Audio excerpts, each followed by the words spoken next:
आयर्याणम् नमो उवच्छायाणम् नमो लोये सब्बसागुणम् येषु पंच नमोकारो सब्बपापनाशनो मंगलानं च सब्बेसिं परमं हवै मंगलम्।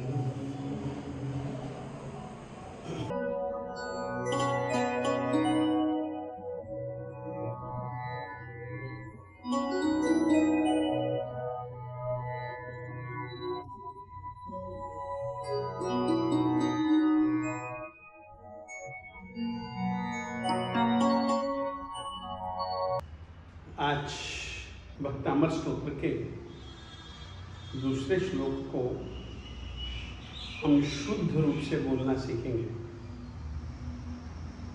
कुछ चीजें पहले श्लोक में नहीं थी, वर्णों से संबंधित दूसरे श्लोक में है, और आगे के श्लोकों में वो सब कुछ मिलने वाला है। तो दूसरे श्लोक में से ही आप लोगों को वे चीजें पक्की कर लेनी है। उदाहरण के बतौर पर ये विसर्ग है, इस विषय में ये विसर्ग है, ये विसर्ग है, ये विसर्ग है। तो इस तरीके से जो विसर्ग है, मैंने कहा था कि विसर्ग का उच्चारण हमेशा स्वर के साथ में ही करें। स्वर के बिना स्वतंत्र रूप से विसर्ग का अस्तित्व आपको कहीं नहीं मिलेगा। इसका उच्चारण य में जो अ है, अ के साथ में ही विसर्ग का उच्चारण होगा। संस्कृत में भी जो त में अ है, उसके बाद में ही यहां पर विसर्ग का उच्चारण करें। यहां पर ह्रस्व ई के बाद में विसर्ग है, इसीलिए ई के साथ में, ऐसे ही ऐ के साथ में, यहां पर भी ऐ के साथ में, यानी कि विसर्ग का उच्चारण स्वर के साथ में ही करें, स्वतंत्र रूप से नहीं। दूसरी बात, मैंने आपको कहा था कि यदि आपको शुद्ध उच्चारण करना है तो बिल्कुल छंद की मूल राग से ही आपको गाना पड़ेगा। और जो यह छंद है उसके 4 चरण हैं। हम भी 4 लाइनों में एक एक चरण लिख करके ये बताना चाहते हैं कि इसके ये 4 चरण हैं। तीसरी बात मैंने आपको कही थी कि हर एक चरण में 14 अक्षर हैं, जैसे कि 1, 2, 3, 4, 5, 6, 7, 8, 9, 10, 11, 12, 13, 14। आधे अक्षर को नहीं गिना जाता है। 1, 2, 3, 4, 5, 6, 7, 8, 9, 10, 11, 12, 13, 14। 1, 2, 3, 4, 5, 6, 7, 8, 9, 10, 11, 12, 13, 14। 1, 2, 3, 4, 5, 6, 7, 8, 9, 10, 11, 12, 13, 14। इस रीति से 14 वर्ण आपको एक एक चरण में मिलेंगे, और आपको इसी रीति से ही बोलना पड़ेगा, तो ही आप लोग शुद्ध बोल पाएंगे। विसर्ग आपको दूसरे श्लोक में मिले। फिर एक दूसरी चीज आपको जो हम बताना चाहते हैं पहले से ही, कि देखिएगा पिछले वाले श्लोक में, पहले श्लोक में प्रणम्य, प्रभाना इत्यादि जो शब्द थे, प के बाद में रकार था तो प के बाद में आपने उच्चारण किया, जबकि हमने यह भी बताया है कि रेफ का उच्चारण एक दूसरे प्रकार से भी करना होता है, कि यदि पहले रेफ हो और उसके बाद में व्यंजन हो, तो जिस तरीके से जल के ऊपर तुंबड़ी घूमती है, वैसे ही जो र है ना, जैसे कि मान लीजिएगा ये र का यहां पर अस्तित्व नहीं था, ये यहां पर अस्तित्वता स्तोत्रैर जगत ये शब्द था। तो इस रेफ के बाद में जब व्यंजन आया तो यह जैसे कि जल के ऊपर तुमड़ी घूमती है, इसी रीति से इसका हम उच्चारण तो त्रयी के बाद में ही करेंगे, ये हमेशा ख्याल रखेगा। तीसरी एक बात हम आपको खास रूप से बताना चाहते हैं। पिछले श्लोक में आपको डबल अक्षर लगभग नहीं आया था, जबकि डबल अक्षर का उच्चारण भी एक विशेष रूप से करना पड़ेगा। जैसे कि यहां पर चित्त डबल त है, चित्त, तो जो अक्षर आपको डबल बोलना है उससे पहले जो वर्ण हो उस पर थोड़ा सा जोर देना पड़ेगा और इस पर भी थोड़ा सा जोर देना पड़ेगा। चित्त, ची पर भी और त पर भी, यानी कि संयुक्ताक्षर के पहले जो कोई भी वर्ण होगा उस पर भी, जैसे कि भक्तामर, तो यानी कि इस रीति से जो अक्षर डबल है, संयुक्त है, उसके उच्चारण के लिए भी आपको थोड़ा सा खास ध्यान रखना पड़ेगा। फिर एक दूसरी बात मैंने आपको बताई थी कि यह जो चिन्ह है वो अवग्रह का चिन्ह है और ये अवग्रह अ का संकेत है। इस अ का उच्चारण नहीं किया जाता है। ये अ पूर्व स्वर में जुड़ा हुआ मान लें तो किलाह, तो इस तरीके से अवग्रह चिन्ह का प्रयोग भी आपको इस श्लोक में मिलेगा।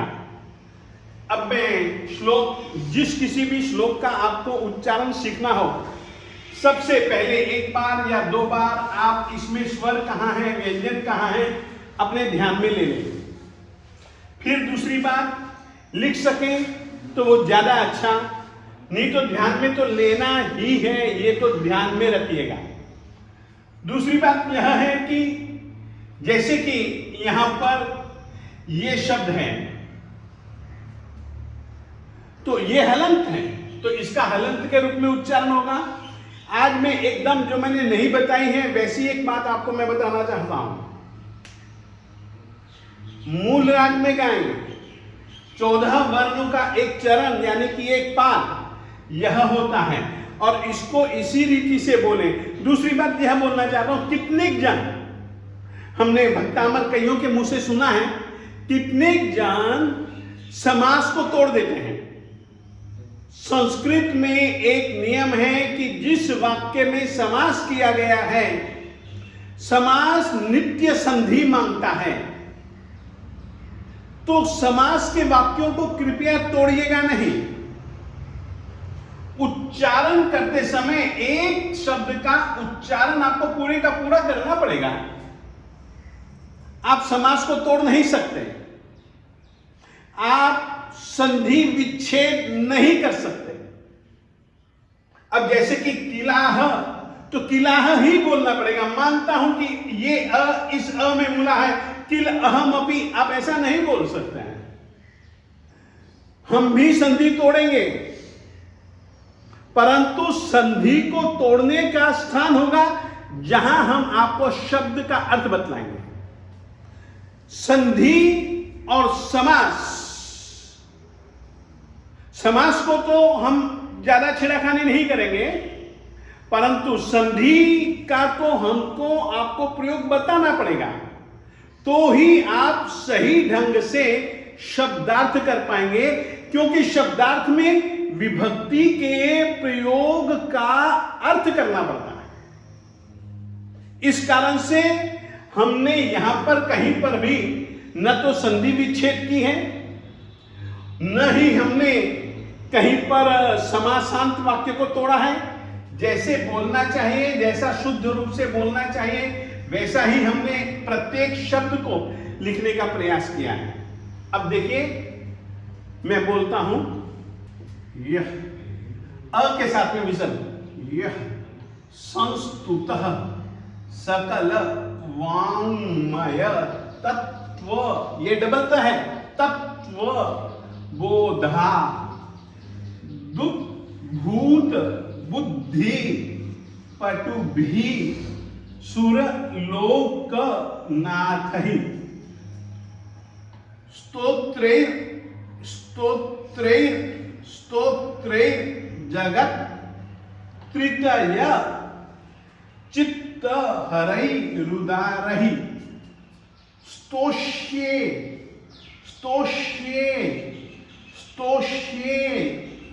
याद रखिए, संस्कृत में ऐसे आपको 3 श मिलते हैं। यहां पर जो है ना मूर्धन्य श है, ये तालव्य है, ये मूर्धन्य श है और ये दंत्य श है। तो श का यदि मूर्धन्य है तो मूर्धन्य के रूप में उच्चारण कीजिए, यदि तालव्य के रूप में है तो तालव्य के रूप में कीजिए, यदि दंत्य के रूप में है तो दंत्य के रूप में ही कीजिएगा। ये तो आपको ध्यान में रखना पड़ेगा और इस विषय में मैं बतला भी चुका हूं, कृपया उस नियम को ध्यान में रखिएगा। फिर से बोलता हूं, यह संस्तुतः सकल वाङ्मय तत्वबोधा दुद्भूत बुद्धि पटुभिः सुरलोकनाथैः स्तोत्रैर् जगत् त्रितय चित्त हरैरुदारैः स्तोष्ये किलाहमपि तं प्रथमं जिनेन्द्रम्। यदि आप संधि कहीं तोड़ेंगे नहीं, समास कहीं तोड़ेंगे नहीं, ज्यों का क्यों बोलेंगे, अपने आप शुद्ध बोले जाने की संभावना ज्यादा है। यदि आप तोड़ देंगे तो भैया सही ढंग से नहीं बोल पाएंगे। अतः मैं बुलवाता हूं, आप बोलिए। यह संस्तुतः सकल वाङ्मय तत्वबोधा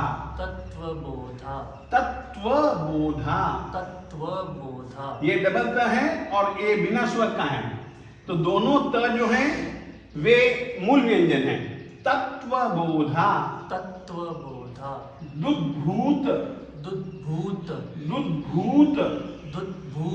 बुद्धि। देखिए, ऐसे जो अक्षर जुड़े हुए होते हैं ना, उस पर भी थोड़ा सा जोर देना पड़ता है, मगर उच्चारण इसी का होगा जो बाद वाला व्यंजन है, इसके साथ में स्वर जुड़ा हुआ है। इस कारण से यह पूर्ण है, ये मूल व्यंजन है जो कि अपूर्ण है, अधूरा है, हलंत है। दुद्भूत बुद्धि पटुभिः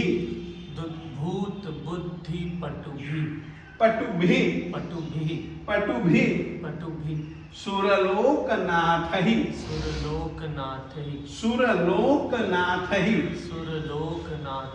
स्तोत्रैर्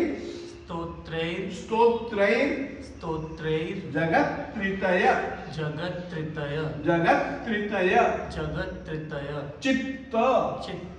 चित्त हरैरुदारैः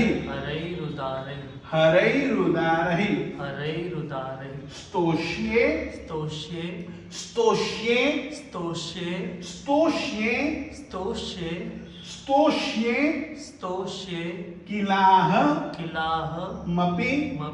तं प्रथमं जिनेन्द्रम्। एक बार मैं वापस बुलवाता हूं, आप पहले मैं बोलूंगा, आप उसका शुद्ध उच्चारण देखिए मैं कैसे करता हूं, उसी रीति से आप शुद्ध उच्चारण करें। यह संस्तुतः सकल वाङ्मय तत्वबोधा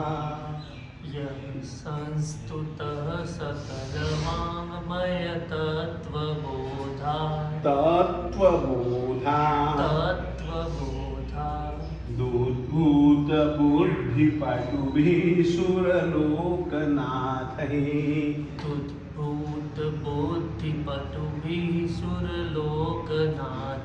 स्तोत्रैर् जगत् त्रितय चित्त हरैरुदारहि। स्तोत्रैर्जगत्त्रितय चित्त हरैरुदारै। बार वापिस बोलिए। स्तोत्रैर्जगत्त्रितय चित्त हरैरुदारै। ध्यान रखिए, जगत, ये जो त है हलंत, ग के साथ में इसका संबंध है। जगत त्रितय, यानी कि बिल्कुल अलग करके बोलेंगे। स्तोत्रैर जगत त्रितय। स्तोत्रैर्जगत्त्रितय चित्त हरैरुदारहि। चित्त हरैरुदारै। स्तोष्ये किलाहमपि। स्तोष्ये किलाहमपि तम तं प्रथमं जिनेन्द्रम। प्रथमं जिनेन्द्रम। तो इस रीति से दूसरा श्लोक आप लोग शुद्ध बोल सकते हैं। मैं चाहूंगा पहले और दूसरे श्लोक का उच्चारण मैं खुद करता हूं, आप अपना उच्चारण कोशिश करें, मेरी ही तरह आप शुद्ध रूप से बोलने का प्रयास करें। जब कभी भी भक्तामर बोलना हो, कोशिश करें अपने हृदय में परमात्मा श्री आदिनाथ स्वामी जी को स्थापित करें और अपने नयनों के सामने देवादिदेव परमात्मा श्री आदिनाथ स्वामी जी की मूर्ति की फोटो प्रतिकृति आप जरूर रखें। आंखें बंद रखें। एक नियम याद रखें, स्तोत्र की आराधना हमेशा बोलते हुए की जानी चाहिए। मंत्र की आराधना मन ही मन में की जानी चाहिए। यह एक आराधना संबंधी नियम है। फिर से कहना चाहता हूं, भक्तामर एक स्तोत्र है। स्तोत्र की आराधना बोलते हुए ही की जानी चाहिए और जिसकी आराधना आप कर रहे हैं, इस स्तोत्र के रचनाकार के द्वारा जिसको अपना आराध्य, जिसको स्तुत्य माना है, उसकी तस्वीर आपके 3 ठिकानों में होनी चाहिए। दिल में एक, आपके सामने मूर्ति के रूप में, यानी कि आंखों के सामने, और आंखों के सामने वे, उनके सामने तुम। इस तरीके से आप लोगों को आराधना करनी चाहिए। और तीसरा, आराधना का मुख्य नियम, यदि वो नियम आप ध्यान में रखेंगे ना, तो उच्चारण भी शुद्ध होगा और उस आराध्य से संबंध भी आपका सरलता पूर्वक स्थापित हो जाएगा।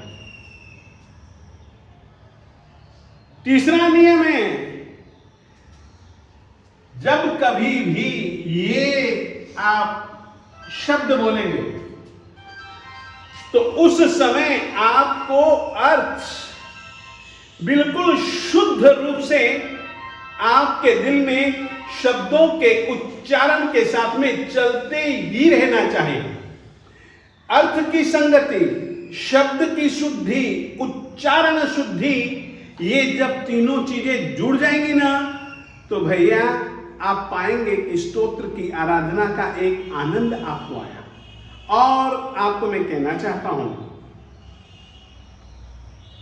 हमारी गुरु परंपरा में, यानी गुरु आत्माराम जी महाराज साहेब, गुरु विजय वल्लभ सुरेश्वर जी महाराज साहेब, गुरु विजय समुद्र सुरेश्वर जी महाराज साहेब, गुरु विजय इंद्रदिन्न सुरेश्वर जी महाराज साहेब और गुरु श्रीमद विजय रत्नाकर सुरेश्वर जी महाराज साहेब नवस्मरणों के बिना कभी भी मुंह में पानी नहीं डालते थे। और नवस्मरणों में से एक स्तोत्र है भक्तामर स्तोत्र। अतः मैं इसका दोनों श्लोकों का उच्चारण करता हूं, आप उच्चारण सही ढंग से सुने और सही ढंग से करें। आंखें बंद, आंखों के सामने देवादिदेव परमात्मा श्री आदिनाथ स्वामी जी, हृदय में आदिनाथ स्वामी जी, और उच्चारण करते समय शब्द का अर्थ आपके दिमाग में बिल्कुल चलते रहना चाहिए। हम कोशिश करेंगे आपको भक्तामर स्तोत्र का अर्थ ही नहीं, शब्दार्थ ही नहीं, भावार्थ और भावार्थ के साथ में तात्पर्यार्थ, ये तीन प्रकार से अर्थ हम आपको बताने का प्रयास करेंगे अपनी बुद्धि के अनुसार, और जैसा पढ़ा है उसके अनुसार, टीका ग्रंथों के अनुसार हम कुछ बताने का प्रयास करेंगे। आप जरूर एक इच्छा रहेगी भक्तामर स्तोत्र के आप लोग भी आराधक बने, वो इस रीति से आराधना करें। मैं बोलता हूं,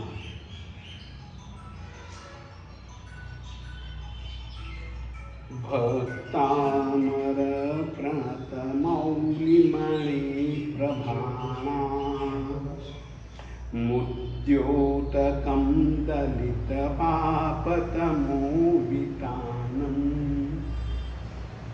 सम्यक् प्रणम्य जिनपादयुगं युगादा वालम्बनं भवजले पततां जनानां यः संस्तुतः सकलवाङ्मयतत्त्वबोधा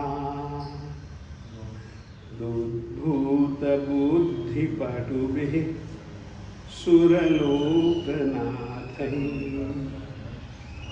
स्तोत्रैर्जगत्त्रितयचित्तहरैरुदारैः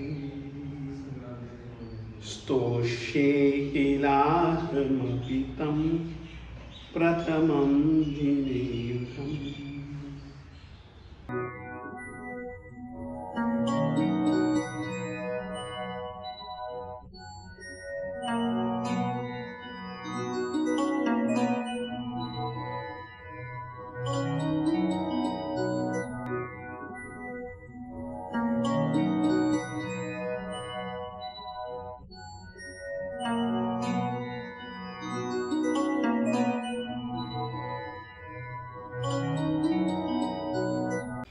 बोलिए आदिनाथ भगवान की जय। प्रभु आदिनाथ स्वामी तुम चरण शीस नामी। प्रभु आदिनाथ स्वामी तुम चरण शीस नामी। प्रभु आदिनाथ स्वामी देवादिदेव तुम हो निर्दोष देव तुम हो। देवादिदेव तुम हो निर्दोष देव तुम हो। तारक देव तुम हो, हाँ जी तारक देव तुम हो। तुम रे ही गुण में गाऊं प्रभु आदिनाथ स्वामी। मंडन तीर्थ तुम ही तीर्थनाथ तुम ही। मंडन तीर्थ तुम ही तीर्थनाथ तुम ही। दीनों के नाथ तुम ही, हाँ जी दीनों के नाथ तुम ही। सेवक मैं तुम कहाऊं प्रभु आदिनाथ स्वामी। पूरब नवाणु आया रायण वृक्ष छाया। पूरब नवाणु आया रायण वृक्ष छाया। देखत तुमरे पाया, हाँ जी देखत तुमरे पाया। पर तक मैं मनाऊं प्रभु आदिनाथ स्वामी। प्रण में वो धन्य काया गुण गावे धन्य जीवा, प्रण में वो धन्य काया, गुण गावे धन्य जीवा, मन धन्य जिसमें तुमरा, हाँ जी मन धन्य जिसमें तुमरा, शुभ ध्यान मैं लगाऊं प्रभु आदिनाथ स्वामी। सरमान हंस चाहे चातक मेघ पानी, सरमान हंस चाहे चेतक मेघ पानी, जगन्नाथ ऐसे हरदम, हाँ जी जगन्नाथ ऐसे हरदम, तुम्हारी शरण में आऊं प्रभु आदिनाथ स्वामी। मोहन मूर्ति तोरी मुझ मन में आ खड़ी हो, मोहन मूर्ति तोरी मुझ मन में आ खड़ी हो, दृष्टि वहाँ पड़ी हो, हाँ जी दृष्टि वहाँ पड़ी हो, नहीं और जन्म पाऊँ प्रभु आदिनाथ स्वामी। आत्म लक्ष्मी स्वामी, आत्म लक्ष्मी दीजे, आत्म लक्ष्मी स्वामी, आत्म लक्ष्मी दीजे, वल्लभ हर्ष होवे, हाँ जी वल्लभ हर्ष होवे, नहीं और तुमसे चाहूं प्रभु आदिनाथ स्वामी। तुम चरण शीस नामी प्रभु आदिनाथ स्वामी।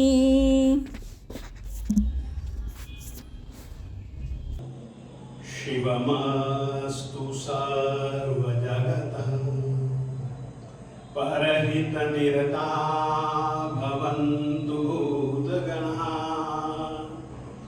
दोषाः प्रयान्तु नाशम् सर्वत्र सुखी भवतु लोकः सर्वमङ्गलमाङ्गल्यम् सर्वकल्याणकारणं प्रधानं सर्वधर्माणां जैनं